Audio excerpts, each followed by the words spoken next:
На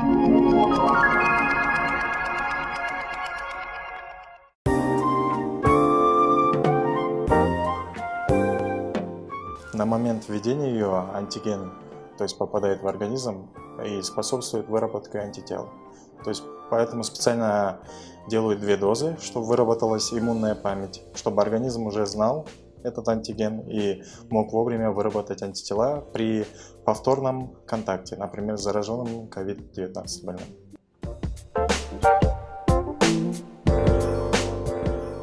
Антитела вырабатываются на краткий срок, там 6 месяцев и все. И переболевшие тоже повторно болели. Это у нас по статистике наблюдается. И даже вакцинирующиеся болели, но в легкой степени. И вакцинироваться надо, потому что чем больше вакцинированных лиц, тем больше коллективный иммунитет.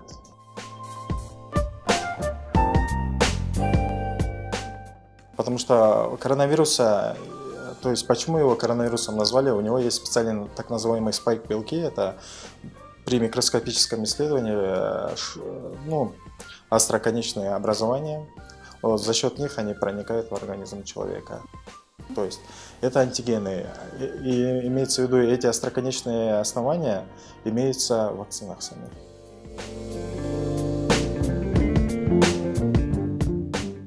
Потому что организм ослаблен, и уже антигены, то есть вируса попали в организм, самого вируса, и вырабатываются антитела, получается, у человека.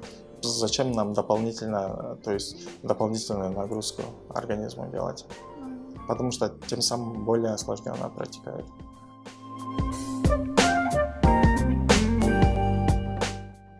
Например, вакцинироваться во время месячных нельзя, потому что все равно это, то есть менструальный цикл, это тоже один из важных процессов у женщин.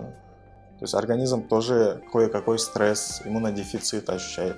В этот момент нельзя вакцинироваться. Вакцинироваться нельзя вот во время беременности, в первом триместре, потому что идет образование, вот, имеется в виду деление клеток в организме, рост плода у ребенка. Вот.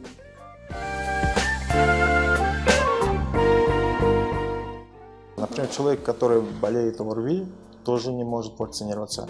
Вакцинируется только через 2 недели после выздоровления. И также хронические заболевания, такие как хронический бронхит, танзелит, сахарный диабет, если, например, уровень сахара повышен, не контролируется, нельзя вакцинироваться. Но если эти заболевания будут в стадии ремиссии контролироваться, то можно вакцинироваться. Но есть заболевание, при котором ни в коем случае нельзя проводить вакцинацию. Если человек аллергик, то есть у него на многое что есть аллергия, и она сопровождается, то есть аллергическая реакция быстрого типа, то есть анафилактический шок, это опасен, потому что к летальному исходу приводит.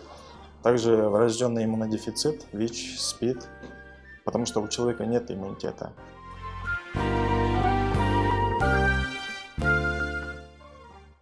Онкологические заболевания, вплоть в основном онкогематология, также обычная онкология, если рак 4-й степени, тоже противопоказано.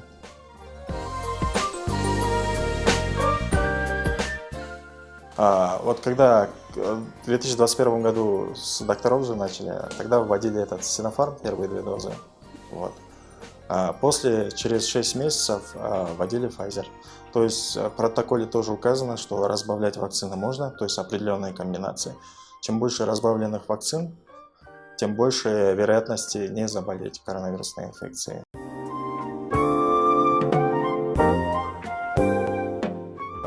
Даже мы манту делали в школе, нельзя мочить было. То же самое с этой вакциной. Вообще мочить вместо укола нельзя, потому что может быть вторичное воспаление, отек, покраснение, то есть и присоединение может быть дополнительной бактериальной флоры, вот, воспалиться.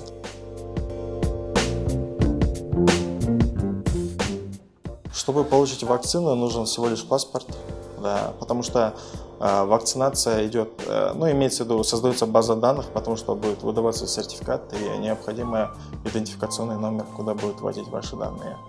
В поликлиниках вакцинируют. Сейчас в основном Sinopharm, вот, в центре семейной медицины, номер 3, можете вакцинироваться, прийти.